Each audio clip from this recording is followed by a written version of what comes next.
Pinamigay na po yung ayungin sa China. Sinurrender ni Digong. Ito mga kababayan, yung paniwala ni dating Senior Associate Justice Antonio Carpio. Yung sinasabing maisog na leader ang siyang salarin. Grabe pala niya, Mr. Maravillas, yung ginawa ng dating Pangulong Digong. Yun nga po, kaya nakakalungkot ang result ng mga survey. Sa latest result ng Pulse Asia, pasok pa rin sa top 3 si Maudix. Hindi pa nagigising kung paniniwalaan natin yung survey ng Pulse Asia. Hindi pa magising yung maraming mga mamamayang Filipino. Gusto pang gawing senador si Digong. Talaga niya, Mr. Maravillas, may problema ang ating bansa pa ganyan. Yun nga po mga kababayan, kaya tulong-tulong po tayo na ma-educate natin ang ating mga kababayan. Maawa kayo sa ating mga kababayan, maawa kayo sa mga kabataan. Baka ang mga anak natin sa susunod na mga taon, pag ganyan na ganyan, yung uri ng leader na pipiliin natin, mawawalan po tayo ng ating bansa, ng ating sariling bansa. Gusto ninyo ang ganon? Ito yung balita ngayon sa Philippine Daily Inquirer, mga kababayan. Sabi ni Carpio, Duterte gave up Philippine right over ayungin in an agreement with China. Sa kabagaan niya, Mr. Maravillas, ito po yung sinabi ni Antonio Carpio, dating Senior Associate Justice ng Supreme Court. So sabi rito ni Carpio, mga kababayan, basahin ko sa inyo yung balita. Former President Rodrigo Duterte surrendered the Philippines' sovereign rights over Ayungin Shoal in what was disguised as a gentleman's agreement with China. Ito kinonfirm mismo, mga kababayan, ni dating presidential spokesman Harry Roque. Nilaglag po ni Roque yung kanyang amo. Sa sobrang katabilan, mga kababayan, grabe ang excitement ni Roque, mga kababayan, na isulong ang mga propaganda ng China.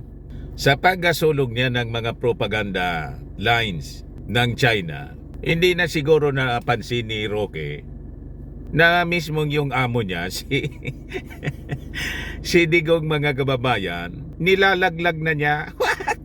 Ganon. Ganyan na niya talaga, Mr. Maravillas, ang mga udas. Pati yung boss, inudas na.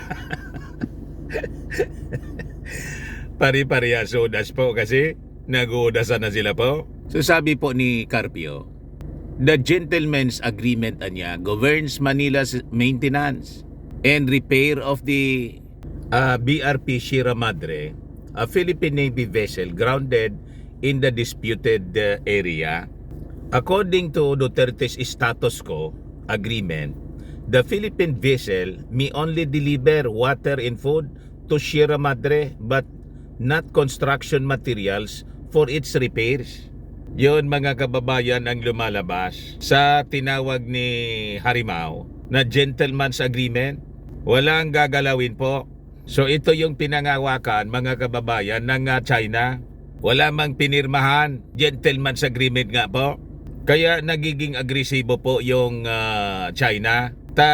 Iniisip nila po, hindi tumutupad ngayon yung ating gobyerno sa usapan po with the former leader.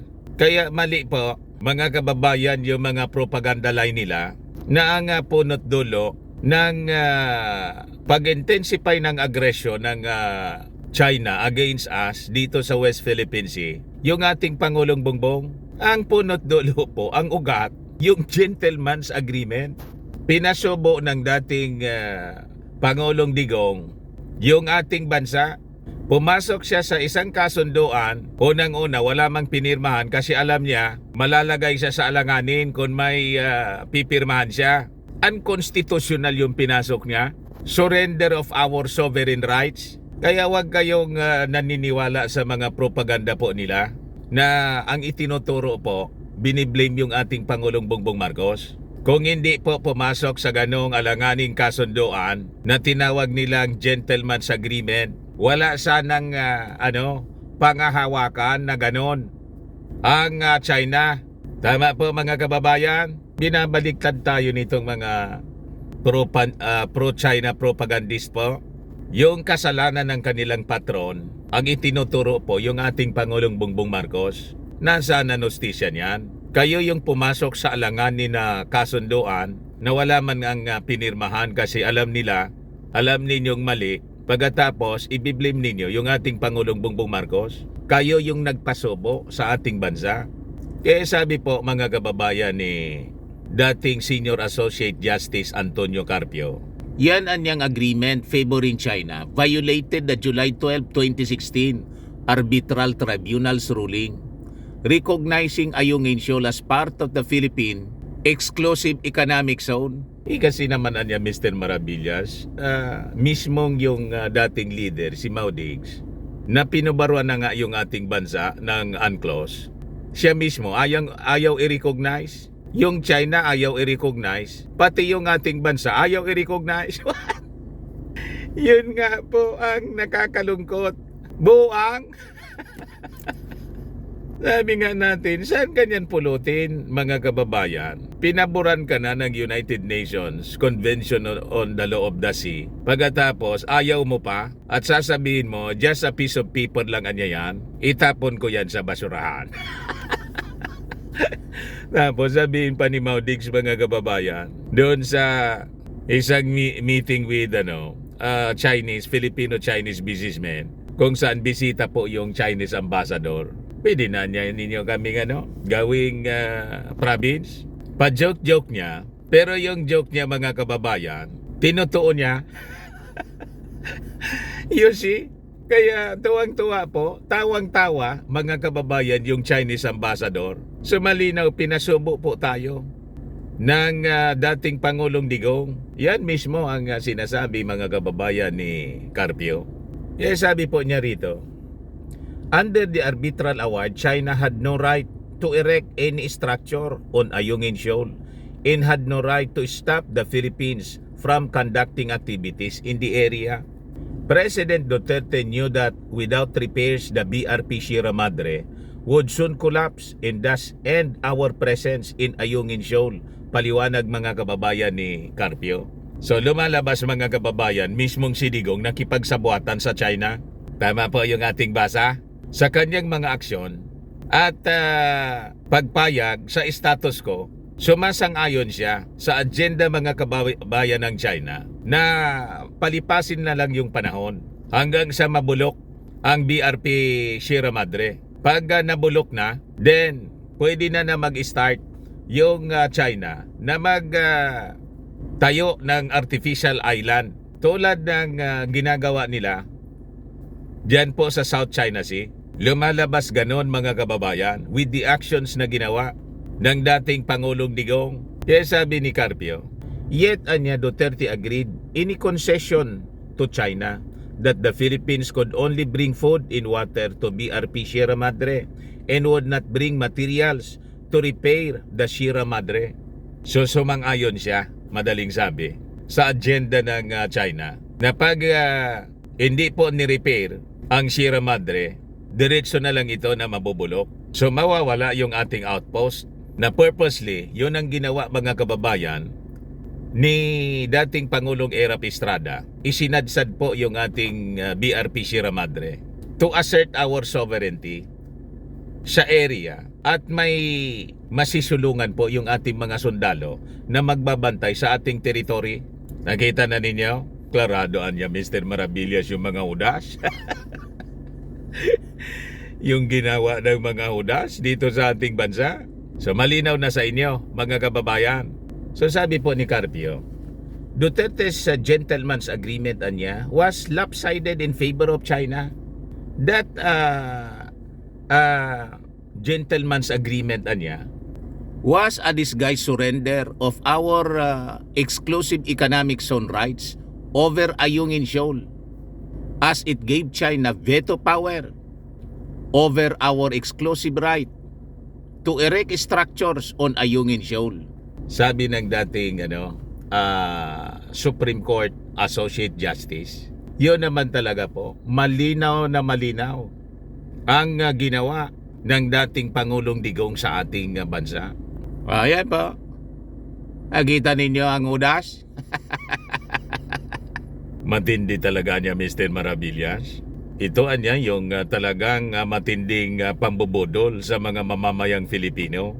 Totoong budol. Yan po mga kababayan ang lumalabas dito sa mga kwento na sinabi mismo ng dating Supreme Court Justice. Kaya pasalamat tayo mga kababayan na we have this president. Isang biyaya para sa mga mamamayang Filipino na ang leader natin, ang presidente natin, si President Ferdinand Romualdez Marcos, na talagang naninindigan para sa ating bansa. Totoong naninindigan. Walang mga pa-jetski at pahalik-halik sa ating bandila. Naalala ninyo yung pahalik-halik? Alik talaga niya, Mr. Maravillas, yun yung udas. Mismo, mga kababayan, ito ang tunay na leader, sabi ni President Bongbong. On China's aggressive, dangerous tactics, Filipinos do not yield. Di ba? Tapos, sasabihin ng mga pro-China, propagandist, mga kababayan, gusto daw ipasubo ng ating Pangulong Bongbong Marcos yung ating bansa sa gera. Wala pong ganun na iniisip yung ating Pangulong Bongbong Marcos. Walang agenda na makipagyera. But an agenda, mga kababayan, ng ating Pangulong Bongbong Marcos as his obligation bilang Commander-in-Chief is to see to it na we should have our credible defense. Kaya yung ginagawa niya, mga kababayan. Credible defense sa sino mang mga agresor at gustong kamkamin yung ating territory. Masama ba, mga kababayan, ang maganda para sa ating depensa? Naturingan pa na Commander-in-Chief ka. Pagkatapos, konting bluff, mga kababayan, ng tulad ng China, isosurrender mo ang iyong territory. May ganon. Tapos, magyayabang na maisog leader. May maisog na ganon, mga kababayan. Konting bluff, surrender agad. Kaya sabi ng ating Pangulong Bongbong Marcos, I stood firm anya that the Philippine government will not surrender the country's sovereign rights over the West Philippine Sea and will not be deterred by China's threats. Amid its recent intimidation, saying he will implement a response in countermeasure package against them. Pero hindi po sinasabi ng ating Pangulong Bongbong Marcos kung ano. Pero alam na natin kung ano yung ginagawa ng ating Pangulong Bongbong Marcos. Ini-engage niya yung mga powerful countries in the world tulad ng Amerika, Japan, Australia, France, Germany, the European Union, India, the ASEAN countries na lahat may interest dito po sa South China Sea para hindi po makapurma at makapagpatuloy ng kanilang coercive and aggressive actions or aggression ang China dito po sa atin. Yun ang pinakatama na dapat ginagawa ng isang leader po. Kaya sabi ng ating Pangulong Bongbong Marcos, we seek no conflict with any nation. More so, nations that purport and claim to be our friends. But we will not be cowed into silence, submission, or subservience. Filipinos do not yield. Yan po ang magaling na leader. Hindi yung makikipag-gentleman's agreement ka para isurrender yung ating territory. Pag traidor yan, mga kababayan, sa ating bansa at sa mga mamamayang Filipino. Yun ang ginawa ng previous administration, mga kababayan. At proud pa sila. Si Harry Roque, proud na pinangangalandakan sa kanyang channel sa YouTube. Matindi talaga niya, Mr. Maravillas. Proud silang hinudas yung ating mga mamamayan. You see? Kaya sabi ng ating Pangulong Bongbong Marcos, mga kababayan, over the course of these past days, I have met and spoken to our country's national security and defense leadership. Kahit re-recover pa lang niya sa sakit, mga kababayan, kasi natrangkaso yung ating Pangulong Bongbong Marcos. Dire-diretso niya na kinakausap yung ating mga security officials. They have made their considered recommendations, and through exhaustive consultations, I have given them my directives. I have also been in constant communication with the representatives of relevant allies, meaning yung mga bansa tulad ng Amerika, Japan, European Union, Australia, and other countries supporting our stand. Partners and friends in the international community, they have offered help to us on what the Philippines requires to protect and secure our sovereignty, sovereign rights, and jurisdiction, while ensuring peace and stability in the Indo-Pacific. So wag po tayo mag-alala, mga kababayan. May mga countermeasures na po. Kaya lang, sabi ko nga sa inyo po, hindi man pwede itong i-discuss openly or in public ng ating Pangulong Bongbong Marcos. Pero alam na natin. And sabi ko nga sa inyo, with our mutual defense treaty sa Amerika and our EDCA sites, malamang nakaposisyon na po yung mga dapat ilagay na deterrence, the ultimate weapon, mga kababayan, malamang nilagay na po. Alangan man pauuna tayo sa masamang pinaplano ng China. Kung ganon, Mr. President, dagdagan pa nyo po ang mga EDCA sites natin. At kung pwede nga na ibalik natin in the future yung mga military bases, yung Subic at saka Clark Air Base. Kasi po, sa totoo lang, mga kababayan, niloko po tayo rito sa Pilipinas. Ang sponsor po, yung mga Chinese, Filipino businessmen allied with CORICOM. Sila yung nag-sponsor ng mga kaguluhan po dito, ng mga anti-US, US bases propaganda. Ayon, mga kababayan, nalason pati isipan ng mga senador. Wag na tayong paulit po.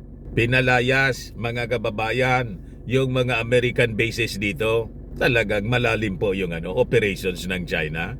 Mula noon, umabante ng umabante, mga kababayan, yung China. Ito na tayo ngayon. The rest is history. So, paluloko pa po tayo.